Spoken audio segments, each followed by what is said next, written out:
What up? Welcome back to Cool Kid TCG. Here we have a matchup today of Usopp versus Usopp.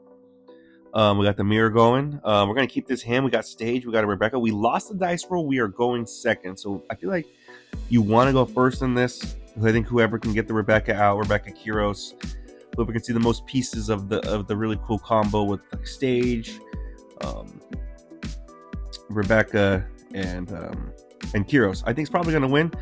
He starts off. He gets stage on turn one. We have stage, so we're gonna tap one for stage, and then we're gonna pass it right back to him. One interesting thing about this is all of our boards are going to have all our 4 costs are going to be 5 costs. So the Zoro, that pops something kind of weaker in this matchup, unless we have to play something on top of it, like a toy soldier. So Barto's like about the highest we can pop. It's a 3 cost, but it gets bumped up to 4. So he swings 5 into life, establishes a blocker, and we're gonna take. We're going to 4 Dawn here.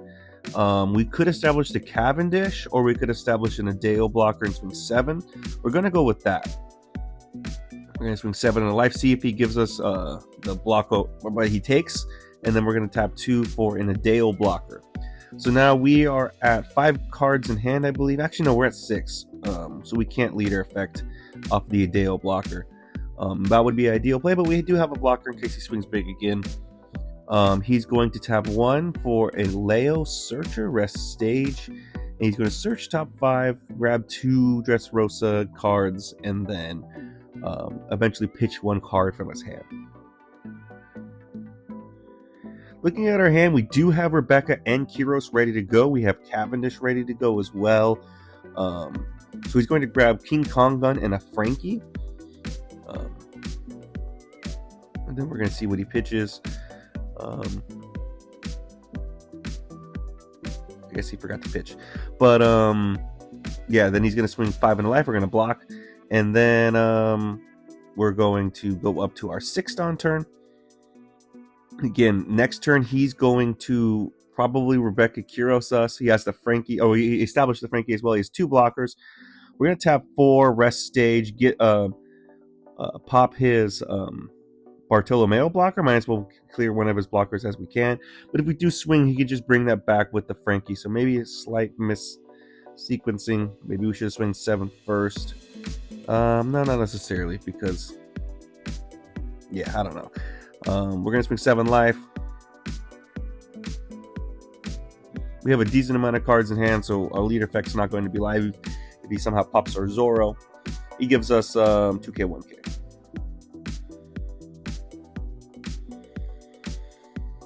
So yeah, next turn we can Rebecca Kiros and then probably play off of that the Cavendish. That's probably the play at this point. We do have the 7 cost Luffy. We could play that as well.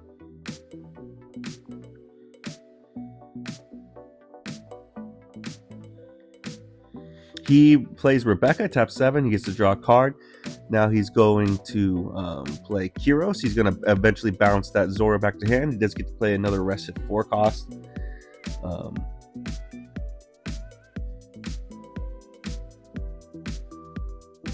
And he plays a Frankie blocker. So now he's kind of like, he's got this Kiros. He's got a Rebecca, which is definitely swingable. He swings 5 life. We're going to give him a 2k. And now he's going to have 2 Frankie blockers, which those blockers are just tough to get over because they can bring back other blockers. Our board's completely wiped at this point. It's not looking great for us. But we are going to be able to tap 7 to Rebecca, play the Kiros, and get some momentum back, get some tempo. So we're going to tap 7 for Rebecca, draw a card. We're going to play the Kiros, and thinking about whether we want to play the Zoro, but all we could pop with the Zoro would be the Leo. So we're going to go Kiros Cavendish. We're going to bounce the Frankie back to his hand, and then now we can swing the Kiros into his Frankie. And we're at 5 cards in hand, so leader ability is live. We swing 5 into the Frankie. He lets it die, and then he's going to get to bring something back. And we can swing the Rebecca or leader into it. So he swings back the Barto blocker. We're going to swing 4 into the 3. And he lets it die. And then now we can swing 6 into life. And he gives us a 2k Sabo. So we did buy a bunch of momentum back. We were able to get over those Frankies. I mean, we bounced one back to hand, so we could just play it again.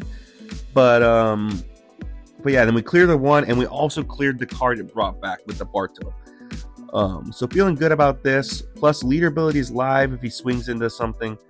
He taps 1 for Rebecca Searcher.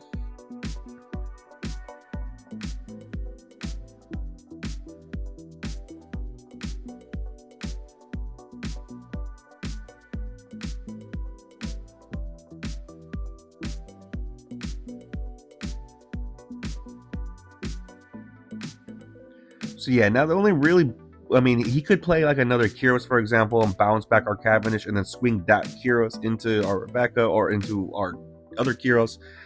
So kind of hoping he doesn't have another big momentum play like that. He taps 4 for the Frankie, so he's tapped 5. I believe he's got 4 Dawn standing.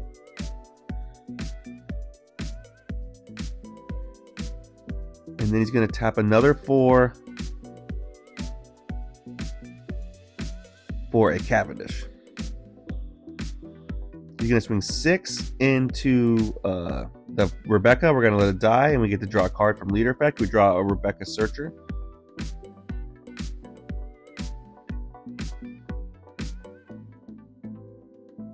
And then now he swings his Kyros into our Cavendish, and we're giving him the 2/2 case.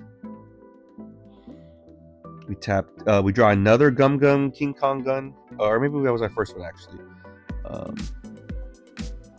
Yeah, we drew the first one, but now I don't think we're close to having the amount of cards we need to trash. But we do have our Rebecca, which is going to help. Also, this Cavendish swing is going to help. So we swing 6 into the 6, I believe. Draw 2, trash 1. We're going to pitch the stage. He's going to block with Frankie. Actually, probably swing that into life. He's going to block with the Frankie. And bring back the Toy Soldier. Plus he gets a draw for Leader Effect. So here we're going to tap 1 for Leo, search top 5, and we're going to grab a Rebecca Searcher and a Cavendish, and then we can pitch a card off of that. So probably going to pitch this Cavendish. We can pitch the Cavendish, or we can pitch the Zoro. Zoro is really not helpful in this matchup anymore. So we're going to pitch that. Now we can swing that Leo because of stage into that Toy Soldier.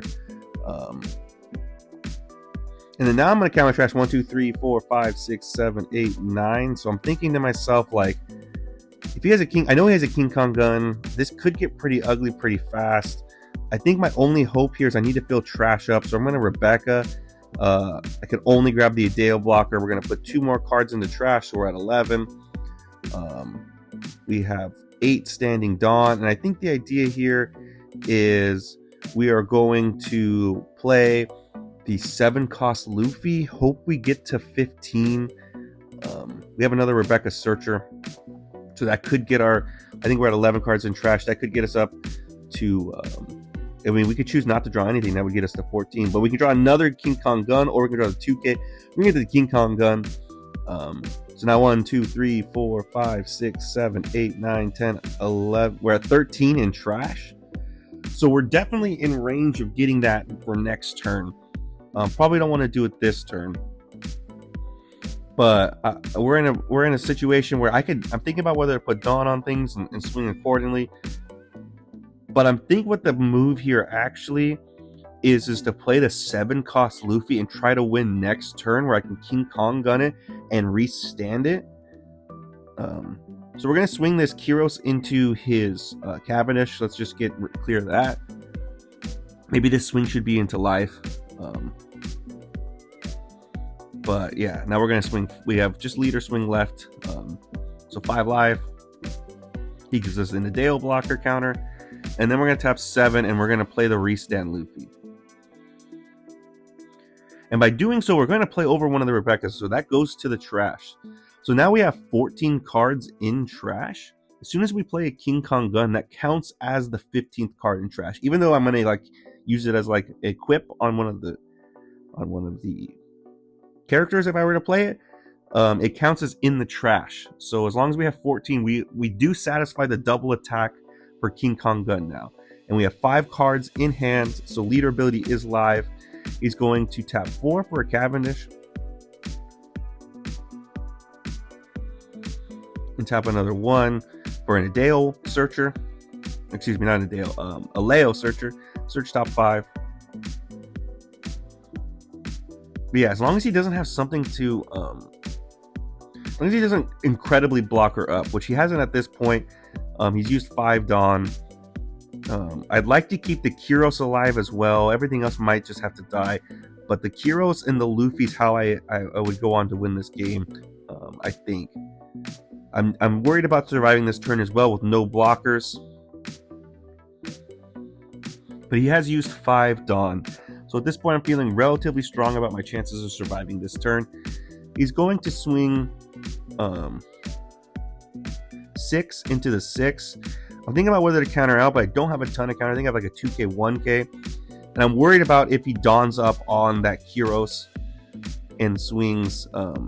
So I'm probably going to let this Cavendish die, draw a card, and we draw another 2k. So I'm feeling much stronger about if he puts all the Dawn on his Kyros and swings into my Kyros.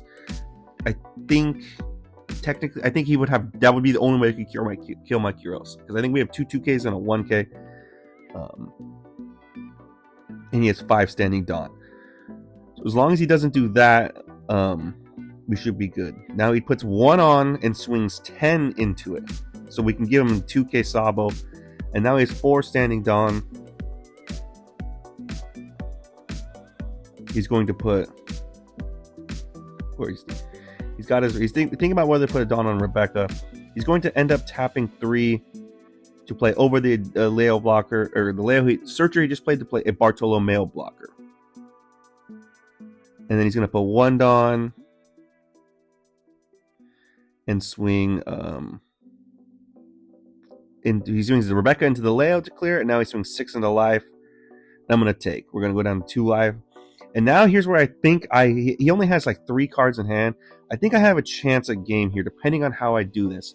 The troublesome part is he's at 3 life, and he's got that Bartolomeo blocker. So I'm going to swing 7 into life, hoping he either takes the life or gives us the blocker. If he counters out, it's going to make things much trickier for me.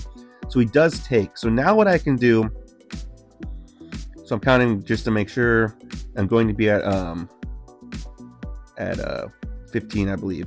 So King Kong Gun is live. We're going to tap 3 for the King Kong Gun. We're going to buff the Luffy.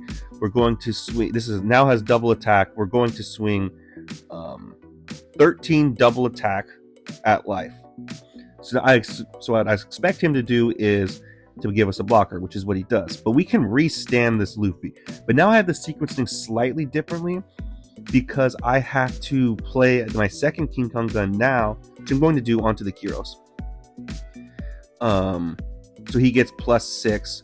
But now I'm going to return cards to the trash to restand my Luffy. So as long I get the double attack buff, not that it matters because I only care about the power buff here. But I'm going to return 7 cards from the bottom to my trash to the bottom of the deck to restand this Luffy and swing 13 double attack again. And he's going to take. And then now I can swing. We're already at a 15k swing with Kyros. This makes it 17. We can swing 17 for game. And we get it. So this was a tricky game. I think I was 1 turn away from losing, to be honest, because I knew he had a King Kong Gun, at least 1, and that could be super explosive. I didn't have that much blockers. His board was scary. So I think that not really sure what to take away from this other than King Kong Gun's pretty cool, and you just need to set up your make sure you have that set up. I feel like that just wins you games, and in this particular matchup I feel like the 7-cost Luffy was super clutch because you have all these blockers and trying to get the way I feel like this deck is now set up. I know this is kind of crazy after not running King Kong Gun, but you need to hit with your King Kong Gun hits, and the 7-cost Luffy restanding it allows you to get over some blockers because they can block the first one. You can just restand it and do it again. Now this deck is only really set up for 1 restand of the Luffy because we're not completely filling our trash up. But yeah, I think that's kind of just what it was just getting that Luffy, seeing that Luffy, getting the King Kong Gun out, and also being able to answer his Rebecca with my own Rebecca. I still think the move is to go first, but potentially could be to go second, because if they play the Rebecca, then you play your Rebecca, you're bouncing something back, and you could also swing into that rested thing as well. I don't know. It's just food for thought. But this was a really interesting matchup, really tricky, and we were able to pull it out. So thanks for tuning in, and see you guys next time.